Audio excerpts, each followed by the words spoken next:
natural stupidity.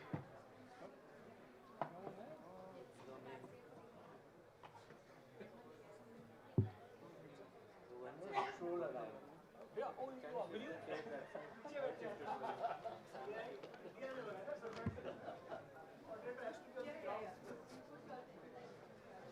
So I'm moving this one as well?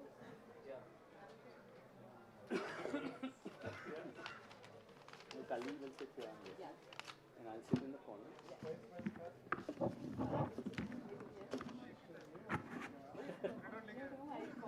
think I won't be able to see you guys. Yeah, that's it, exactly.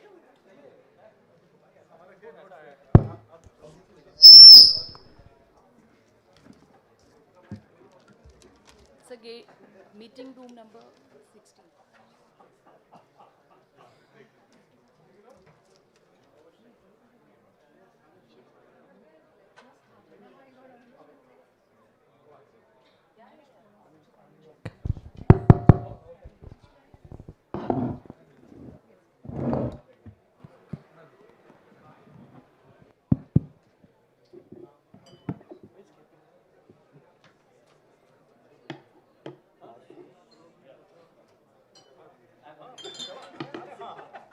That's right, it's called KP.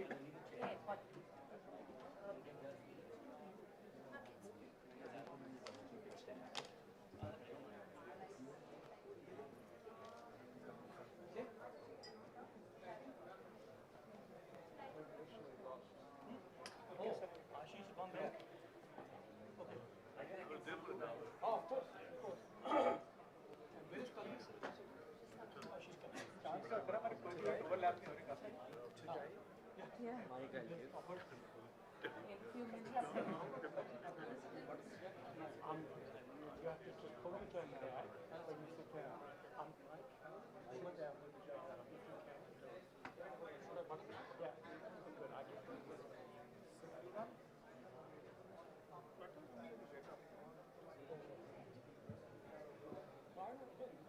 Robert is the professional moderator, so he's telling us what to do and what not to do. Yeah, so this is the problem. When you move around, that's the button. I would undo yours because it's just the way the vectors is. Otherwise, you go like this.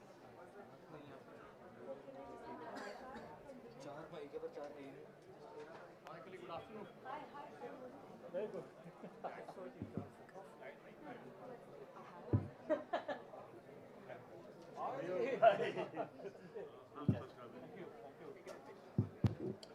Today.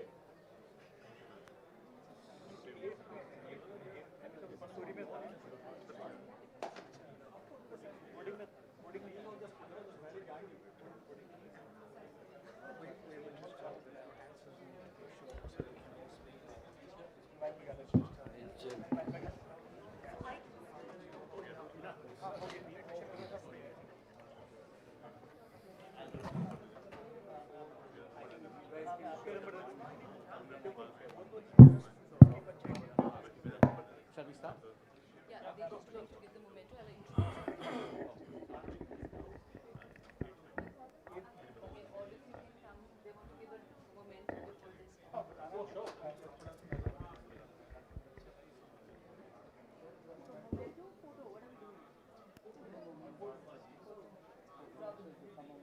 Robert.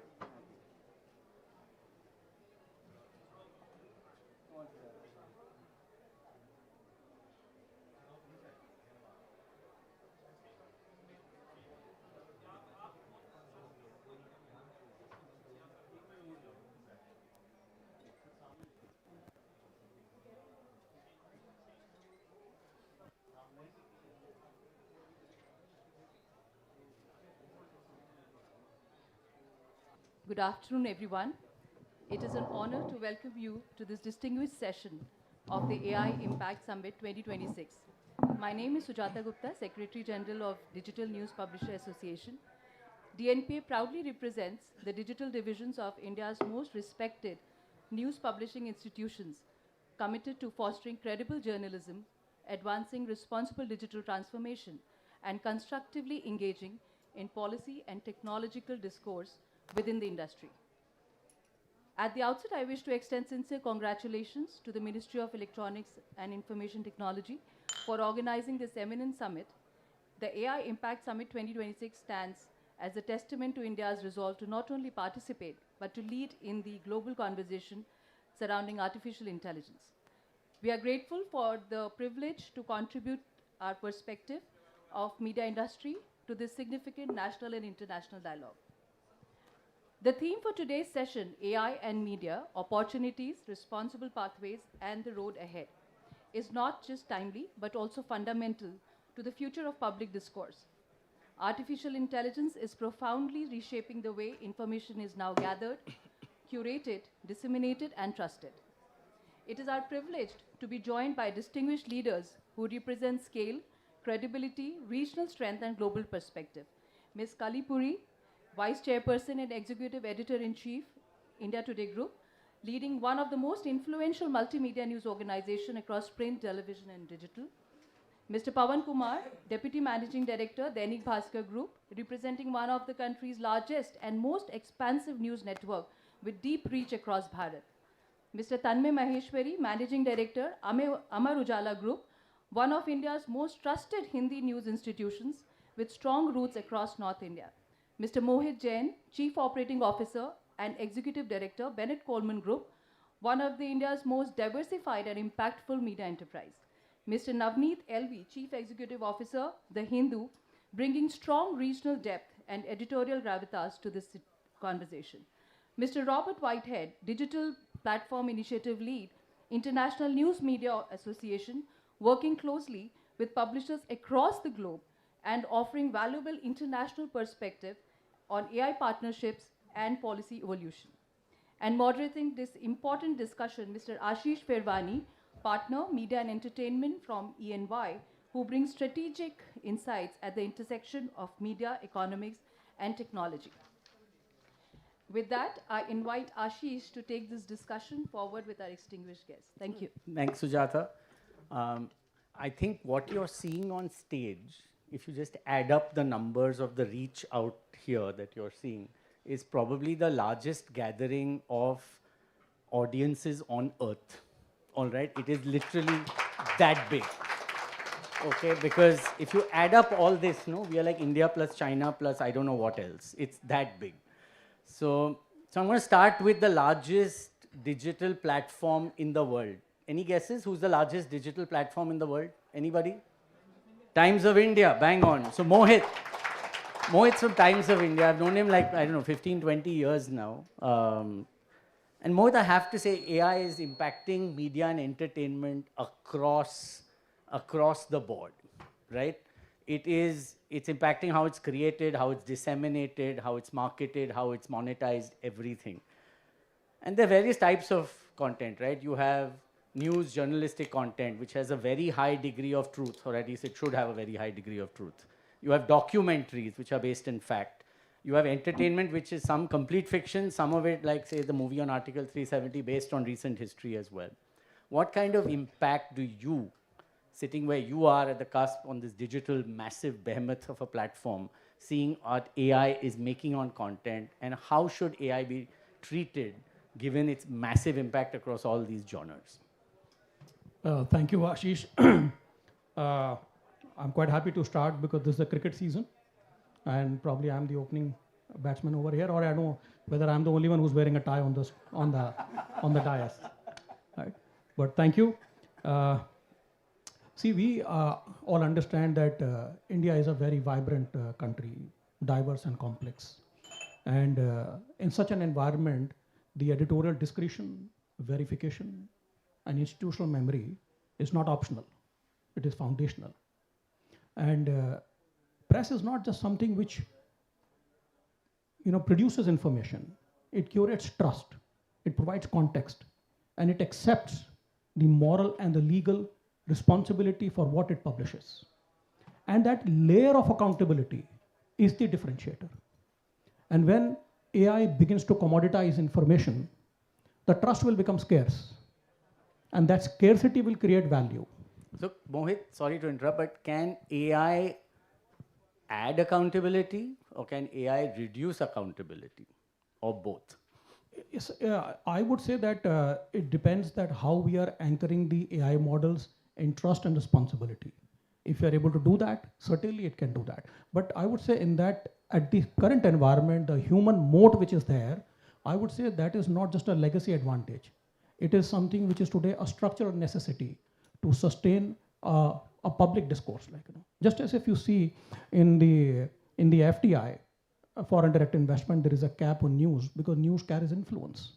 It has an ability to impact national security, elections, social stability, and market economics. And that's the reason that why journalism is called the fourth pillar of democracy. There are different forms of content, but they do not impact the society in the same way, just like a film or a documentary or maybe a story. Yeah. But journalism is something else. So you have to take a lot of care. So, Kali, 20 years as editor of TV Today. 20 years is a long time to have content go through you. And I don't know how you editors sleep at night, because what if it's wrong, right? That's a big worry that you have. People react all over the country. How are you using AI to manage all this? So look, first of all, I disagree with this one comment, I'm sorry, about FDI being stopped for news. I mean, okay, it's stopped for print, but online there's no stoppage, right? You're getting in news from everywhere. So I think that's a little bit of an artificial sort of barrier which has been created, because online and social media, you get news from around the world. And I agree with him that it depends on how we use AI to create accountability. Right now, AI is not creating accountable information. In fact, what you're creating is AI slop, which we have seen.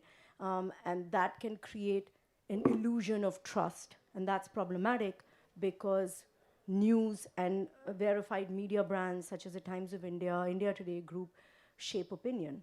And in a country like ours, where literacy rate is not that high, you want verified outlets having that power to shape public opinion.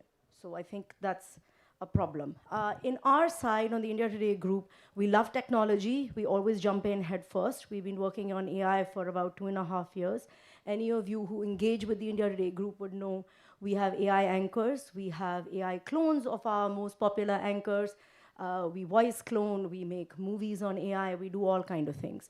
But I think the one guiding principle for AI, as far as the India Today Group goes, is that in India Today Group, the accountability for AI has a name. So what we do is something called the AI sandwich, where human intent starts the AI exercise. You have AI in between to help you with something, and then you have the final decision, which is, again, a human being. So I think that that's really important. And it's very important to do that, to have that human imprint, because you do not want to become one biscuit in this AI cookie cutter way, right, and flatten everything, because we are a country which is very diverse, and you want to have that diversity. We want to be able to tell our stories, not AI stories, right? Thank you. You certainly don't want to become a biscuit. But interesting how you guys have used AI, and I've seen your AI anchor at work, and she's pretty hot. Okay, so I just want to Tanmay, from a Hindi heartland, solid product, how are you guys investing in AI? What are you seeing as the big use cases? And Navneet, I'd like you to add on to that after this. Thanks a lot, for that query. Thanks to all of you, inside the room, took out time and, came here. See, for us, AI is just another technology. And like any other, technology, there's going to be an upside and a downside. A classic case, is the nuclear technology, right? It can be the most devastating bomb in the world, and that's the cleanest source of power all of us can get. Same is with AI. So it's about how you use it. Kali has, rightly said that you have to have a human layer attached to it. At our organization, which is looking at masses, we're looking at tier 2, tier 3 audiences, we're looking at news from tier 2, tier 3 towns. Use of AI is to complement the human work. And how to go deeper into an article, how to basically enhance the content value. So we don't see AI as a replacement of anything. We see AI as a tool to improve the quality of the news. And see, at the end of it all, our goal is just to create better content for our users. And we never think that AI is going to replace anything. Content layer is the most important layer in this entire AI engine. So there is data layer, processing layer, application layer, power energy layer. But the content layer is the only variable layer. And as a responsible organization, we feel that we have to use this layer to enhance our content production type. So typical use cases, to answer your question, would be to enhance the depth of content, would be to automate the monotonous task and to, use that time to do a better, research-based things. Superb. So there's a lot you can do on both the quality of content that I'm hearing from you, Tanmay, and also on the cost efficiencies. Putting you straight into the fire, Navneet. How do you use AI to increase revenues? To begin with, you asked a question about sleeping well at night. At the Hindu group, the CEO sleeps well because the editors don't give you reason to stay awake. We do use AI for much of what Tanmay mentioned and Kali mentioned, but I think the big differentiator is when it comes to media, trust is not generated by technology. It's produced by institutions, and that's where you draw the line. There are multiple ways of using AI to increase revenue. One is pure engagement goes up on your digital platform, stickiness goes up, retention goes up. So we are a 147-year-old institution, and one of the biggest use cases I think there is, and what we use it effectively for, is if you're making sense of what's happening today, using the context of yesterday, and paint a picture of the implications of the choices we make as a society, and the world will bequeath to the next generation. That's an extraordinarily powerful journalism use case. So we have built a model that doesn't hallucinate because that model's resources are our own archival material. As you're writing a story, it generates content from the past, offers context, relevance, and a journalist can choose to take that, summarize that, and add context. So that increases stickiness. In terms of subscription revenues, we are able to use AI to build propensity models to increase our retention and so on. That's fascinating. So I think summarizing what I'm hearing, there are lots of use cases of AI, and it's hitting the world and in the media industry in every possible manner. I'm moving to the next part, and Pawanji, I'd like you to start on this one. You guys create thousands and thousands of articles and hours of content every day. As a country, if I keep UGC aside, in 2025, India created 2 lakh hours of video content, just video content, 2 lakh hours, which is the largest in the world as of today, all right? AI played, as of now, a pretty small role in that, not a very big role. But recently, about 2-3 months back, there was a survey which was done when 90% of the respondents could not identify whether content was man-made or AI created, which has its own set of challenges in a country as diverse as ours, in a country where the education levels vary significantly, affluence levels vary, language varies significantly. Pawanji, do we have a responsibility as media owners to our consumer, and what needs to be done in the world of AI? And after you, I'd like, Robert, you to chip in with some of the international examples around this as well. And then I'd like even all the others to talk, because it's a very important topic. So I think we've seen 2 big technological changes. One is somebody named this to me, which is all-you-can-eat data packages. India saw this, in 2015s when, all the companies came in to say that, I'll charge you $200, $300 a month, and you can use as much internet as you can. That transformed the consumption on phones. And now with the advent of AI, so what is happening is As a country, 240 crore people, our population, the technology is taking, empowering every single person with content, with free data, with a lot of information.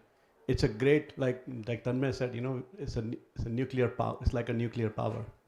How do you use this? So we can't stop this from coming. We have to embrace it. The question is, just like water, you can drink water to quench your thirst, right? It can be full of bacteria. It can be absolutely clean.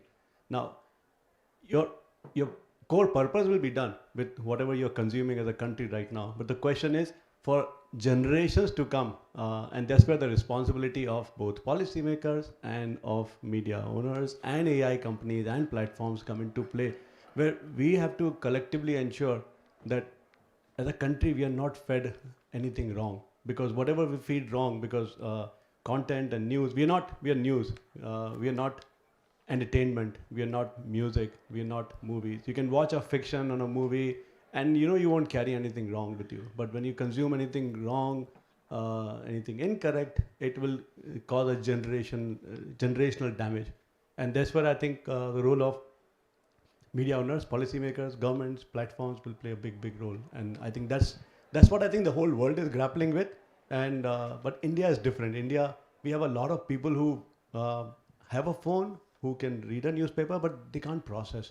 They can't really process what is right, what is wrong. Many of us, when we receive content on our phones, we simply forward it without processing it because we literally don't have that capability. So one thing that needs to be done.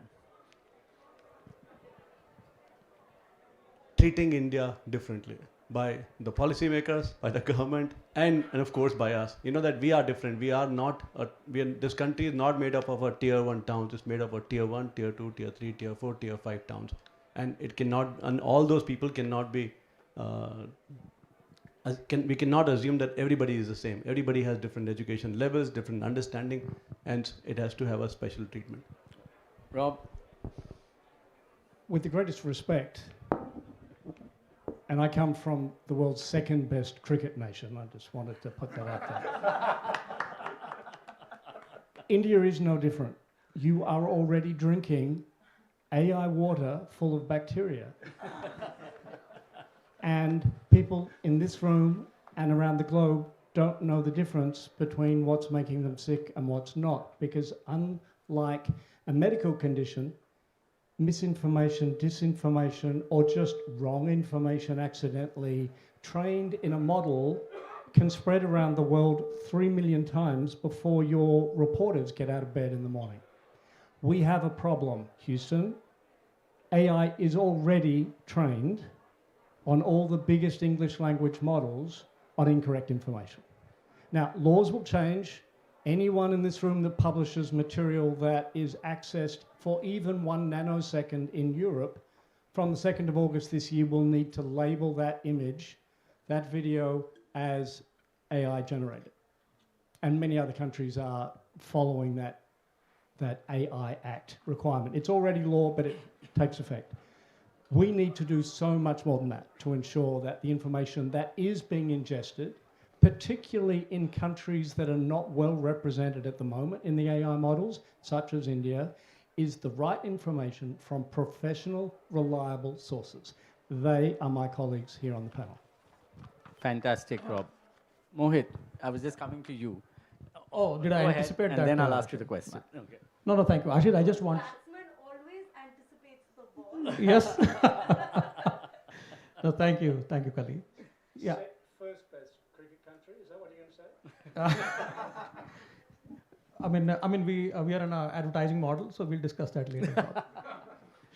For So, the audience, no, Ashish, Rob comes from Australia, so yeah, we tend to beat them quite often. So No, then this panel is going in a different direction. Ashish, I'll have to give the mic back to Rob then. please carry on.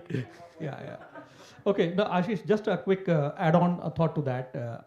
When we say that the press is often called as the fourth pillar of democracy, there is a reason to that. And because not just it informs the citizens, it scrutinizes power and it creates the journalistic standards. But tomorrow, if AI, starts to blend and and summarize and distribute journalism, then that means that they are not just handling content; they are participating in public discourse. And anything that that begins to participate in a democratic process, then it deserves a different standard of care. What needs to be done? No, I would say that there is a combination of what we said earlier, that presently a human moat is something which is essential to do the governance part of that. So I mean, there have been different kind of revolutions, as we know, Ashish. The agricultural revolution, which taught us how to cultivate crops and build stable settlements. The industrial revolution, they mechanized manufacturing and molded modern life. And the internet revolution that connected continents and democratized data and disrupted economies. But AI revolution is a mother of all of these revolutions. It will actually define the coexistence of man and machine. But how that relationship is going to look like will depend on our intelligence, how we want to shape it. Super. So I have a 9-point charter. Wow. Okay. No, I'm giving the 9 points and then I won't speak at all. Okay. So my 9-point charter for what we can do to make sure that AI is benign, right? First of all, fair value for journalistic content used in AI systems. We need transparency on how you are digesting, metabolizing news in AI. Number 2, attribution and traceability as a democratic principle, not as a commercial favor that the big giants are doing to us. Okay, putting these labels on all your 18 or 19 tough channels. Yes, I think that why are the tech companies not making it as part of the code? That you cannot use the AI without it labeling it automatically. Why are you giving this as something of discretion to the user who's doing it? Because bad actors are never going to say it's AI. Why would bad actors do that? You're just putting more responsibility on the good actors and not controlling the bad actors. Don't interrupt my charter. Number 3, recognize journalism as a public good. Number 4, reward stories that deliver social impact. Right now, the algorithms do not have any signals from social impact. They only have signals from virality, right? Number 5, put a real value to verified content provided by proper institutions. Number 6, penalize AI hallucination severely, not treat it as something, oh, that's cute, AI has just made a little mistake. Number 7, end the asymmetry of reward and punishment between legacy media and social media. Legacy media has to follow certain guidelines. We see those same guidelines flouted on social media on an everyday basis, and we tolerate that. Number 8, treat our population's attention as the rarest mineral we have. Point number 9, insist on the reciprocity of Magnificent 7, the tech companies, for giving them access to that rare mineral. What are they giving us back? That's it. Fantastic. Wasn't point 9 the same as point 1? No. Remuneration. No, but fair value is different to what you give them in access. That isn't just media, right? Fair point. Okay. I want to take one of your points, and Navneet, I'd like you to specifically answer this because you're like the guy closest to the equator out here, so most balanced.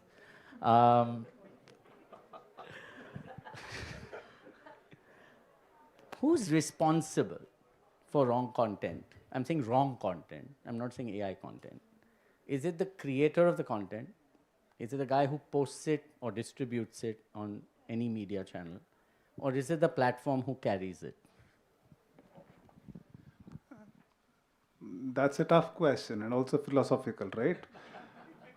Now, one could even ask, is the person who consumes that wrong content and believe it to be true, where does the fault lie? So while tough to find fault, it's easier to have mechanisms in place to fix responsibility. Platform should be responsible.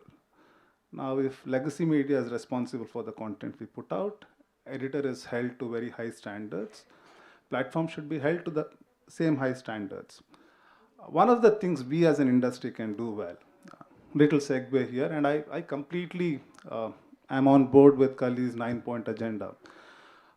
I think as an industry, we have done an extremely poor job of communicating this to audiences. See, regulators should believe in this agenda. We as an industry should believe in this agenda. Government and policymakers should believe in the agenda. But unless consumers believe in this agenda and say, this is good for me and this bottoms up pressure, there should be pressure from bottoms up. And while we do well with ourselves and with regulation to an extent, we could do a better job in setting this agenda for consumers. And I think her 9-point agenda is a brilliant starting point. So like we had the ISI mark and the FDA certifications, you're saying consumers should demand labeling, should demand attribution, should demand accuracy levels and things of that nature. Pavan, sorry, Mohit, you want to say something? No, just a quick one line on that only, Ashish. See, when you say that who takes the responsibility, is it the content creator or the platform? So I would just say that responsibility in that case has to be centered at all stages. See, if you do not ingest a credible, high quality, original content, then what Kali also talked about, the hallucinations, it is bound to happen. And that is where we are saying that the journalistic content is not like a free floating content on the internet. It is something which is intellectual property. It gets created with investment, with infrastructure, with talent. And I would just like to say that data has to be contracted. It cannot be surrendered. That's a very important point. Again, point 1, point 9, data can't be contracted. I'm getting a flavor of the session here very clearly. Pavanji, moving on to you. You provide content for the heartland of this country, right? Lots and lots of very wealthy states where you're present in. And you have worked in states where governments swing in and out. At, the GDP and per capita incomes vary significantly. A lot of the public opinion in your states is currently being driven by AI tools that are built on foreign models, foreign LLMs. Is there really, according to you, a need for a sovereign stack that India should invest in? Because you're working in so many different languages, and Mohit, you too, you're working across so many different languages, you guys as well, right? What's the need for an India sovereign AI stack?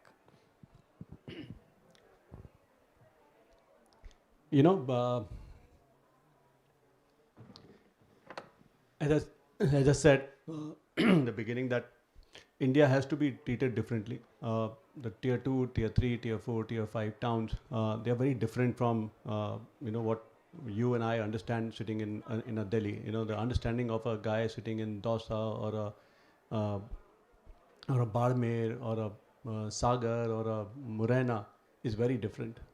And I have not been to any of those places. And exactly, and interestingly, bulk of our population is in those tier 2, tier 3, and tier 4 towns, and they are the ones actually who are getting affected the most with all the models which are trained on foreign languages or in English, let's say, or foreign models. So there is a big need to look at this country very differently, and not just look at it as a divide between a language of English versus regional. Probably multiple models, because the needs are very different, and those needs cannot be understood by sitting somewhere out of this country. Who's going to invest to build all these models? It's very, very, very expensive. It is expensive, but as a country we build infrastructure. Right, we build hospitals as a country. We build institutions for education. This is another step for next few generations to come.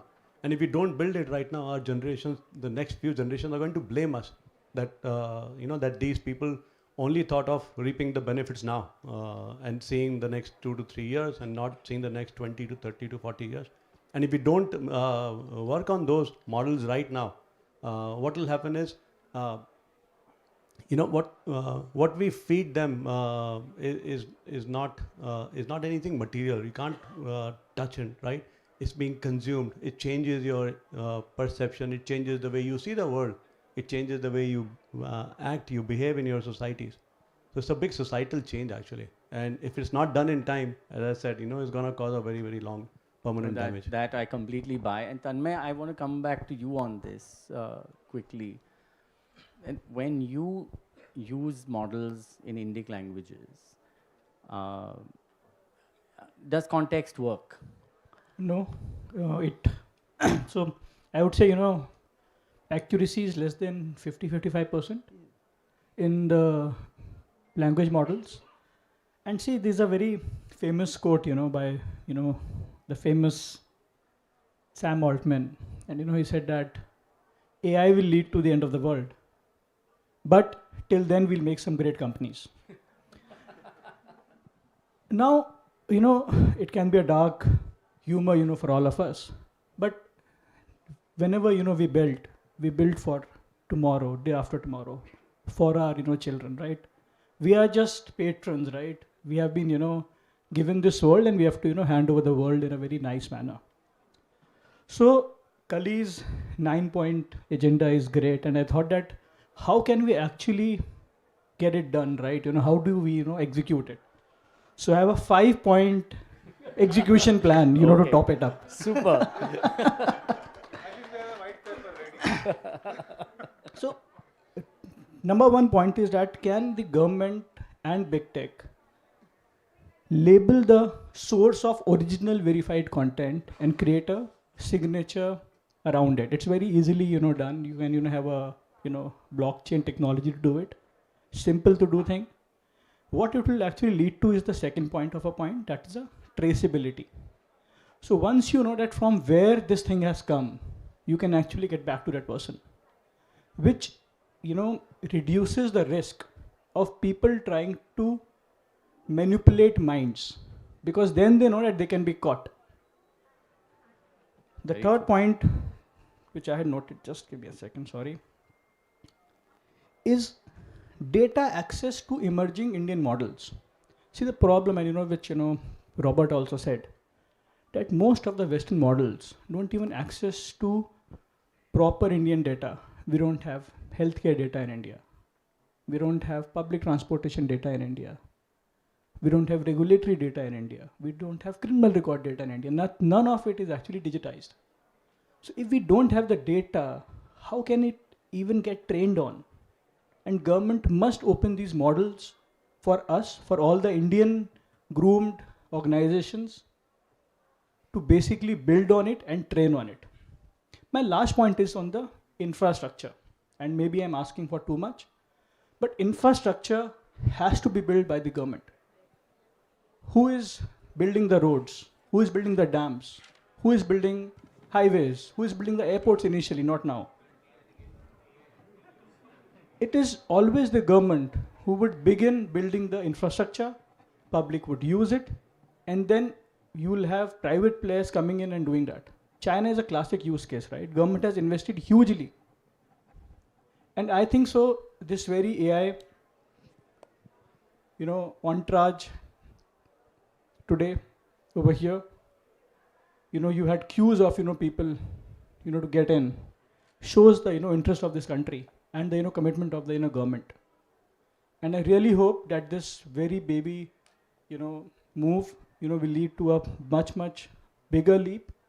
But without Indian infrastructure, without government giving enough chips, enough data, I don't think so even talking about an Indian model is a logical thing to do.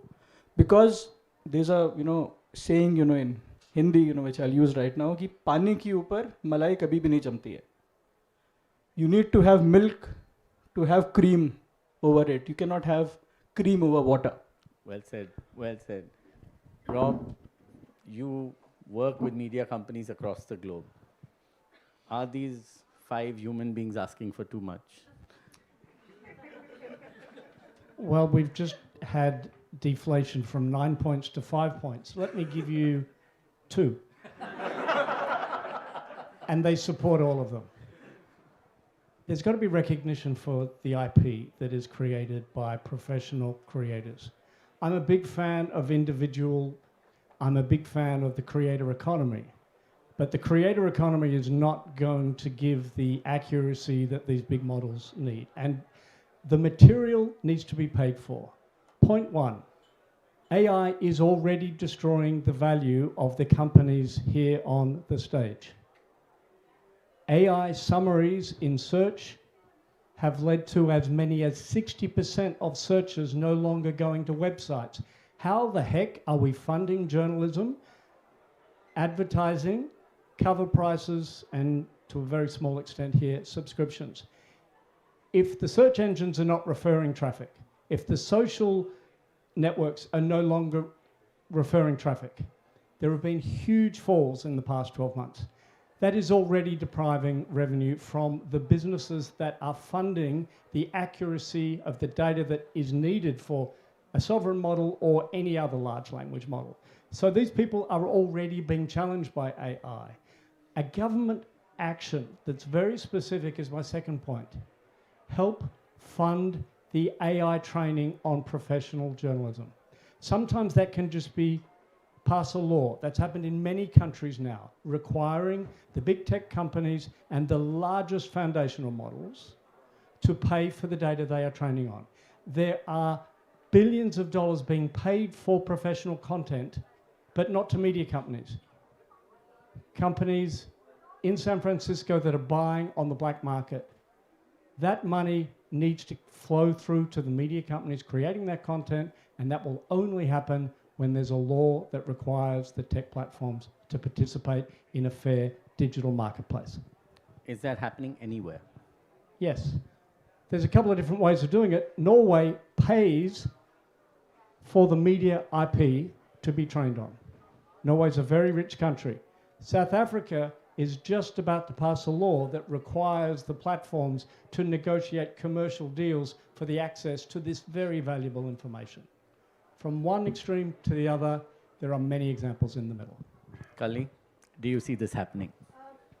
No, I don't see this happening. That's why I think we definitely need a sovereign India stack, because we do need leverage. In fact, I would be very happy if, like Pawan said, they would not treat India uniquely. And the Magnificent Seven, the big tech companies, treated India the same way as they treat media brands in America.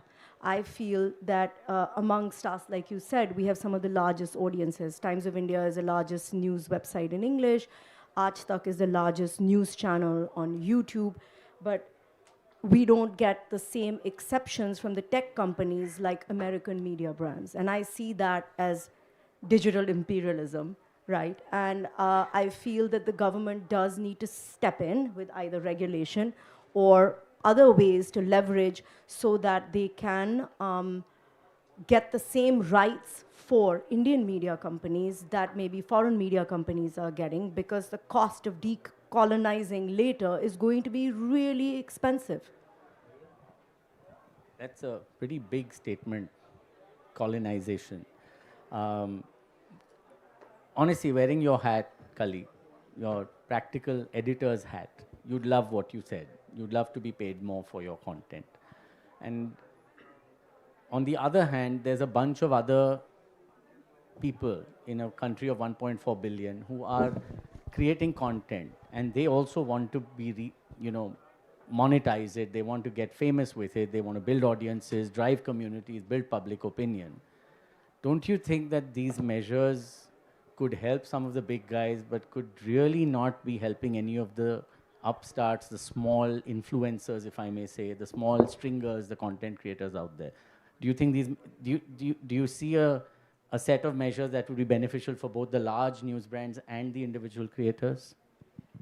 I think that having a common set of rules that applies towards truth and what is credible and what is verified between creators and news organizations have to be slightly different, right? Because creators are creating content which can be fantastical, and they should do it. Why not? And they are making money from it. I don't have a problem with that. I don't have a problem with influencers having an opinion, but I do have a problem with influencers parasiting on original content made by the legacy brands. In the end, we are the guys who are funding the reporters to go out and break the original story on the basis of which maybe an influencer will take a point of view, may use our footage, may turn it around the way they want, and which is fine too. But then we are not getting credited for it. We are not getting any payment for it. And over a period of time, how will we sustain those reporters? And if we don't have original stories,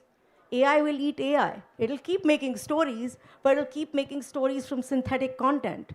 It won't be our stories. It won't be original stories. It won't be things on the ground. Because in the end, the reporters are the guys who go and get you original stories from the ground, from all those places that Pawan named that you have not been to.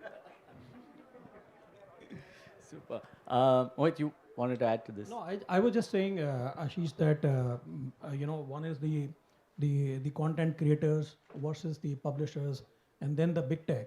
I think all of these people, they have to come together, because the fundamental part of innovation and commerce is that anybody who creates value must be able to capture value, and that is something which is very important over here. And as part the big tech and the publishers also, I would just say that see, conversation creates value, and confrontation creates invoices. Invoices of lawyers and some consultants. Thank you very much. Ashish is, yeah. So I genuinely believe that with the big tech people, we have to sit down and talk and understand the interdependence with each other. And I'm sure they do also, But I think somewhere we need an environment or a framework to actually facilitate that further and say that there is going to be coexistence of technology and content together. And if you're able to do that, then I think it is up to the determination of a fair negotiated value, that how we can take this forward. Because these free markets are not just the ideological abstractions, because they're the mechanisms to discover value and allocation of capital and sustained quality standards. So we unfortunately don't have anyone from big tech to give their point of view, but I think, Rob, you had something you wanted to add. So arguably the best large language model in the world at the moment is Anthropic's Claude. Can anyone in the room, no question, yeah. Claude, absolutely. Can anyone in the room tell me how many AI IP deals they have done with media companies to create Anthropic's Claude? Best in the world. The answer is 0. They have no interest in meeting anyone, including our great friends at the Times of India. And if they won't meet the Times of India, what help for the rest of the world creating journalism? Ouch. Okay. I think we're down to the last bit. To wrap up, we're in Feb of 2026. Would like each of you to tell me briefly one wish list item that you have for the build-up and rollout of responsible and really cool AI in India. Starting with you, Pavanji. There's a lot of AI noise in the room. Can we keep the doors closed? So I have two asks, Okay. Ashish. One ask is from this audience, from all of you. Please, the way you consume, way you eat good food, good quality food, you drink good quality of water, please build a habit of consuming good quality news.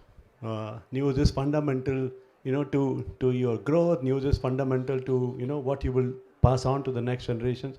And, and we always say in our industry, we are the last few men standing, men and women standing. News, if not protected now, will die in the next decade. You will only see news generated from users, and there will be no newsrooms. There will be nobody taking accountability. So hence, whatever you heard from all of us on the panel about deals, about ask from government is not to basically run a profitable company, is to continue to deliver the responsibilities that we are all here for. So that's my ask basically. Super. Tanmay ji. So I would just like to, build upon, whatever Pavanji just said. That protecting the tomorrow is my ask. See, in this entire game, okay, we have to see that who is the loser and who is the winner.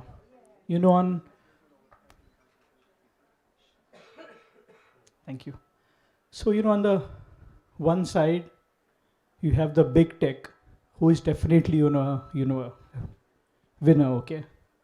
US economy has 26% contribution to the world's GDP.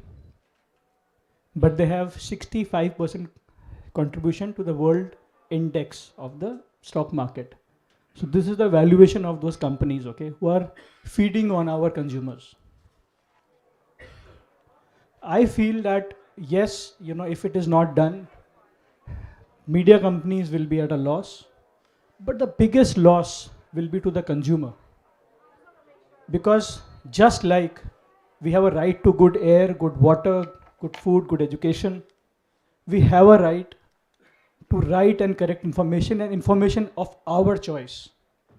You can't force me to believe that elephant has 5 legs. You can't put me into an information bubble all the time.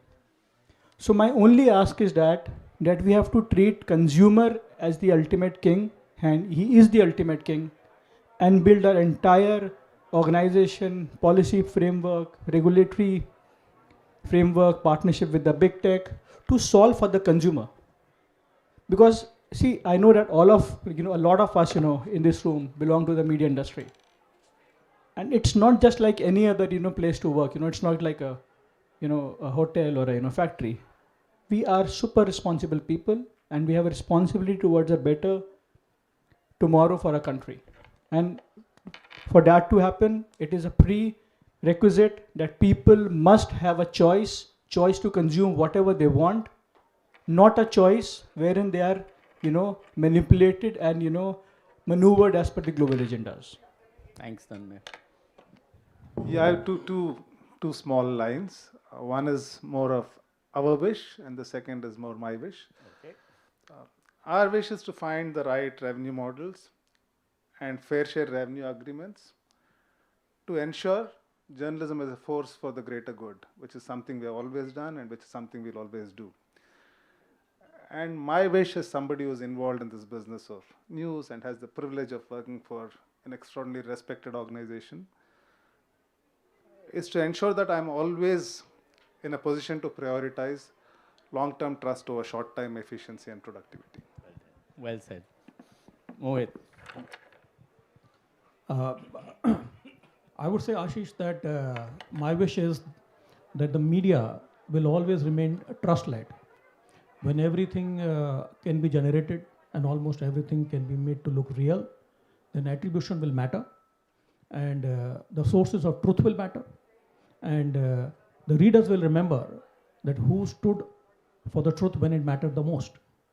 And in such cases, if AI can help in deepen that trust, bring back the readers to the habit of thoughtful reading and amplify credible voices, then technology will strengthen journalism and not weaken it. Beautiful. And on a personal level, if I say that I see something very profoundly human in the AI promise, that perhaps it can take away loneliness. It can provide comfort and companionship if it was really anchored with trust and responsibility to provide connection and comfort to millions. Brilliant, Mohitji. I love that twist. Rob. I've only got 9 points. One of the themes of this summit is harnessing AI's power to be able to improve society. There are so many ways to do that. This summit is barely going to touch them all. And everyone on this stage is part of that upside. But it can't happen at the same time as something else so valuable in society is destroyed. Destroyed through negligence.